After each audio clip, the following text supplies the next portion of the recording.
জাতীয় রাজনীতিতে এক অবিশ্বাস্য উত্থান পর্ব চলছে, যা পর্যবেক্ষক মহলকে হতবাক করে দিয়েছে এবং বিশেষ করে বাংলাদেশের কট্টর বামপন্থী শিবিরকে এক গভীর আদর্শিক সংকটে নিক্ষেপ করেছে। যে রাজনৈতিক দলের জনপ্রিয়তা একসময় শুধু সন্দেহের চোখেই দেখা হতো, সে জামায়াতে ইসলামীর বর্তমান আকাশছোঁয়া গ্রহণযোগ্যতা সমগ্র জাতিকে এক নতুন বাস্তবতার সম্মুখীন করেছে। এই অভূতপূর্ব জোয়ার দেখে যাদের ঘুম হারাম হয়েছে তারা আর কেউ না, বরং বামপন্থীরাই। তাদের সঙ্গে জামায়াতের আদর্শিক ব্যবধান শুধু দূরত্বে না, বরং শতাব্দীর পর শতাব্দীর আদর্শিক শত্রুতার ভিত্তির উপর প্রতিষ্ঠিত। এই অসহনীয় পরিস্থিতি বামপন্থীদের মস্তিষ্কে তীব্র যন্ত্রণা সৃষ্টি করেছে। তারা যেন কিছুতেই মেনে নিতে পারছে না যে জামায়াত এমন অপ্রতিরোধ্য জনসমর্থন অর্জন করেছে। একসময় ছিল যখন আওয়ামী লীগের ক্ষমতার মসনদে ছিল অটলভাবে। সে সময় ক্ষমতা এবং রাজনৈতিক নিরাপত্তার ছায়াতলে দাঁড়িয়ে এই বামপন্থীরাই প্রকাশ্যে দাবি তুলেছিল যে জামায়াতকে রাজনৈতিক ক্ষেত্রে সম্পূর্ণরূপে নির্মূল করতে হবে। তাদের প্রেসক্রিপশন ছিল ভয়াবহ, প্রয়োজনে করতে হবে, নির্যাতন চালাতে হবে নির্মমভাবে, এমনকি বিচার বহির্ভূত হত্যা বা ক্রস ফায়ারও দিতে হবে। জাহাঙ্গীরনগর বিশ্ববিদ্যালয়ের অর্থনীতিবিদ আনু মোহাম্মদ এবং এম আকাশের মতো অনেকেই সেই সময় এই ধরনের চরমপন্থী নির্যাতনের পক্ষে ওকালতি করেছিলেন। সে অন্ধকার সময়ে তাদের রাজনৈতিক প্রতিপক্ষকে নিশ্চিহ্ন করার জন্য তারা সরাসরি সরকারের পক্ষ নিয়েছিল, যেন তারা রাষ্ট্রের সুরক্ষা বলয়ের ভেতরে এক প্রকার রাজনৈতিক শুদ্ধি অভিযানের নীল নকশা তৈরি করেছিলেন। সে সময় তারা ছিলেন ক্ষমতার কেন্দ্রে থাকা শক্তির আব্বা বা পৃষ্ঠপোষকের দ্বারা সুরক্ষিত। কিন্তু আজ পরিস্থিতি পাল্টে গেছে।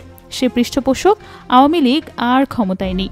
ক্ষমতাচ্যুতির পর বামপন্থীরা আজ রাজনৈতিক অভিভাবকহীন, তাদের সেই দাপট ও সুরক্ষা সম্পূর্ণরূপে বিলীন হয়ে গেছে। আর এই অভিভাবকহীনতার ঠিক বিপরীতে জামায়াতের জনপ্রিয়তা আকাশচুম্বী।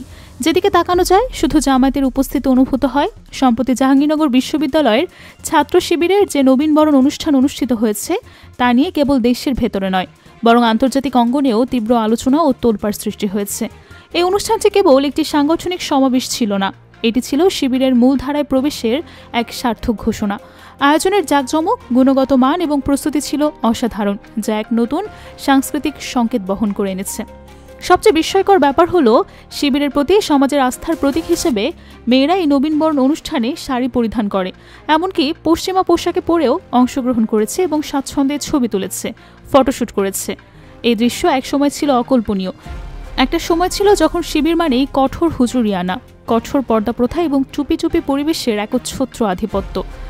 অহিসাবী নারীরা শিবিরের ধারে কাছেও ঘেঁষতে পারতেন না। কিন্তু আজ শিবির নিজেকে এমন একটা উদার অন্তর্ভুক্তিমূলক প্ল্যাটফর্মে পরিণত করেছে যে এটি সমাজের সর্বস্তরের মানুষের আস্থার প্রতীকে পরিণত হয়েছে। বিশ্ববিদ্যালয়ের ছাত্রীরা যারা আধুনিক জীবনযাত্রায় অভ্যস্ত, তারা দ্বিধাহীনভাবে শিবিরের অনুষ্ঠানে এসে শাড়ি বা পশ্চিমা পোশাকে ফটোশ্যুট করছে।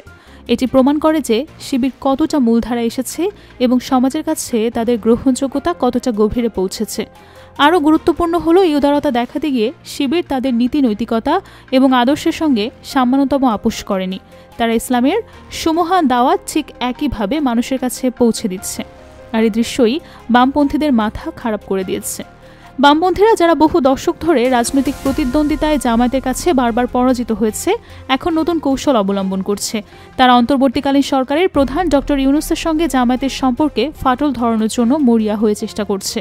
এই বামপন্থী গোষ্ঠীর মূল বক্তব্য, প্রবক্তা আনু মোহাম্মদ এখন মিথ্যাচার করছেন যে বর্তমান সরকারের উপর জামায়াত কর্তৃত্ব নাকি অন্য যে কোনো দলের চেয়ে বেশি। এই বক্তব্য সম্পূর্ণরূপে অসত্য।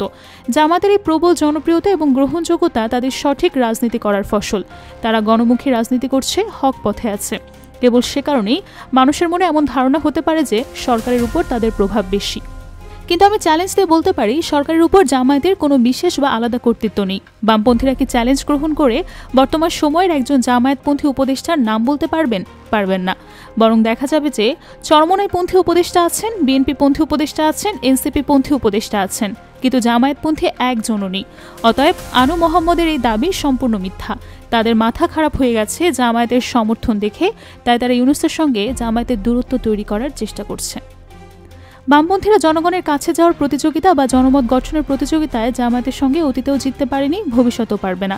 তাদের রাজনৈতিক আদর্শ মার্কসিজম, লেনিনবাদ, মাওবাদ আজকের বিশ্বে সম্পূর্ণরূপে বস্তাপচা আদর্শে পরিণত হয়েছে। অন্যদিকে জামায়াতের আদর্শ হচ্ছে কালজয়ী আদর্শ, যা ইসলাম দ্বারা অনুপ্রাণিত। হক এবং বাতিল, সত্য এবং মিথ্যা কখনো একসাথে চলতে পারে না। সমাজতন্ত্রের উপর ইসলামের বিজয় অনিবার্য এবং এটাই ইতিহাসের অলঙ্ঘনীয় ধারা। এই বামপন্থীরা যখন সরাসরি প্রতিযোগিতায় জিততে পারেনি, তখন তারা অতীতের মতো আবারও সেই পুরনো নীতি আঁকড়ে ধরেছে। সরকারের দালালি করো, ভারতের দালালি করো এবং সেই দালালিকে ব্যবহার করে জামায়াতকে শায়েস্তা করো। শুরু থেকে বামপন্থীরা এই নীতিতে বিশ্বাসী, কিন্তু তাদেরকে এখন সেই সুযোগ আছে? তাদের রাজনৈতিক মা হাসিনা কি এখন ক্ষমতায় আছেন? তাদের পৃষ্ঠপোষক ভারতের প্রধানমন্ত্রী মোদির প্রভাব কি এখন বাংলাদেশে আছে? না। অতএব আনু মোহাম্মদ এবং হাসিনার সুবিধাভোগী অন্যান্য লেন্স স্পেন্সাররা তাই কান্নাকাটি করুক, কোনো লাভ হবে না। রাজনৈতিক প্রতিযোগিতায় চূড়ান্তভাবে ব্যর্থ হয়ে তারা মরিয়া হয়ে পুরনো বিতর্কগুলো আবারও সামনে আনার চেষ্টা করছে। অতএব এই ফাও বিতর্ক, অযাচিত বিতর্কগুলো এখন আর প্রাসঙ্গিক না। এই বিতর্কগুলো সাধারণত তখনই চলে যখন জনগণের প্রকৃত বাক স্বাধীনতা থাকে না। বামপন্থীরা এবার আবারও সুফিবাদী বিভিন্ন গ্রুপ এবং তথাকথিত মাজারপন্থী বিতর্ক সামনে এনে জামায়াতের আদর্শকে আক্রমণ করতে চাইছে। কিন্তু তাদের উপলব্ধি করা উচিত, জামায়াতকে এখন শুধুমাত্র ধর্মীয় আদর্শের রাজনীতি করে। এরই মধ্যে গণতান্ত্রিক অধিকার কমিটির সদস্য অধ্যাপক আনু মোহাম্মদ অভিযোগ করেছেন যে মব সন্ত্রাসীদের প্রতি সরকারের প্রশ্রয় রয়েছে। তার অভিযোগের তালিকায় রয়েছে সুফি সাধক, মাজার ও দরবারে হামলা, নারীরা চলাফেরায় বাধা এবং ভিন্ন মতের মানুষের উপর আক্রমণ। তিনি বলছেন, সরকার কিছু ক্ষেত্রে এই সন্ত্রাসকে বৈধতা দেওয়ার চেষ্টা করছে। এখানেই শেষ না, তিনি দাবি করছেন বর্তমান সরকারের উপর 3টি দলের প্রভাব রয়েছে, যার মধ্যে জামায়াত ইসলামের প্রভাব সবচেয়ে বেশি। বামপন্থীরা যতই মব সন্ত্রাসের অভিযোগ আনুক, বাস্তবতা হলো সমাজের সর্বস্তরের মানুষ আজ শিবিরের উপর, জামায়াতের উপর আস্থা রাখছে। সুতরাং আনু মোহাম্মদের সুফি সাধক, মাজার ও ভিন্ন মতের জুজু দেখিয়ে আর কোনো লাভ হবে না। অধ্যাপক আনু মোহাম্মদ আরও বলেছেন যে 5 আগস্টের গণ অভ্যুত্থানে দেশের মানুষ ঐক্যবদ্ধভাবে শেখ হাসিনাকে ক্ষমতা থেকে সরিয়েছে। এটি ছিল বৈষম্যহীন বাংলাদেশের স্বপ্নের সূচনা। কিন্তু তার মতে এখন কিছু গোষ্ঠী সেই স্বপ্নকে বিকৃত করেছে। তারা ধর্মীয় ও জাতিগত বিভাজন তৈরি করছে এবং সমাজে ভয় ও আতঙ্ক ছড়াচ্ছে। আনু মোহাম্মদের এই অভিযোগের তীর ঘুরিয়ে ফিরিয়ে জামায়াতের দিকেই। কিন্তু বাস্তবতা হলো, জামায়াত বা শিবিরের বিরুদ্ধে এই অভিযোগগুলো তার মনের কথা হলেও তার বাস্তব চিত্র না। জাহাঙ্গীরনগর বিশ্ববিদ্যালয় বা অন্যান্য শিক্ষাঙ্গনে আপনি যদি প্রবেশ করেন, আনু মোহাম্মদ আপনি দেখতে পাবেন যে শিবির সেখানে কতটা উদার, মুক্তমনা ও লিবারেল পরিবেশ সৃষ্টি করেছে।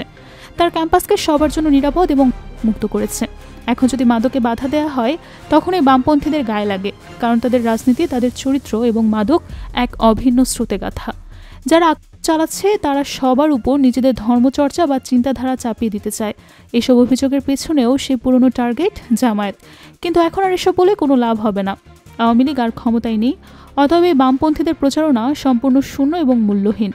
রাজনৈতিক অঙ্গনের এই অস্থিরতার মধ্যে জামায়াতের ইসলামের নায়েবে আমির অধ্যাপক মুজিবুর রহমান একটি শক্তিশালী বার্তা দিয়েছেন। যারা আগে গণভোট চায় না, তারা গণতন্ত্রে বিশ্বাসী না। এই বক্তব্যে সরাসরি বিএনপিকে হাতে হারিকেন ধরিয়ে দিয়েছে। জামায়াত বিএনপিকে অগণতান্ত্রিক ভোটকে ভয় পাওয়া এবং জনগণকে ভয় পাওয়া একটি শক্তি হিসেবে উপস্থাপন করেছে। এই সংকটময় মুহূর্তে জামায়াতের রাজনীতি অন্যদিকে মোড় নিয়েছে। তারা এখন মূল শাসনযন্ত্রের দিকে দৃষ্টি নিবদ্ধ করেছে। জামায়াত গণভোট এবং জুলাই সনদ বাস্তবায়নের আদেশের ইস্যুতে ডক্টর ইউনূসের সাথে জরুরি সাক্ষাৎ করতে চায়। তারা জরুরি ভিত্তিতে গণভোটের তারিখ চায়, জুলাই সনদ বাস্তবায়নের আদেশ চায়। এটাই হলো জামায়াতের মূল রাজনীতির ক্ষেত্র। আনু মোহাম্মদের এই কান্নাকাটি বা বামপন্থীদের দূরত্ব তৈরির এসব প্রচেষ্টার কোনো মূল্য নেই। তারা ইউনূসের সাথে জামায়াতের কোনো দূরত্ব তৈরি করতে পারবে না, কারণ জামায়াত এখন জনম্যান্ডেট নিয়ে ইতিহাসের অনিবার্য পথে এগিয়ে চলেছে।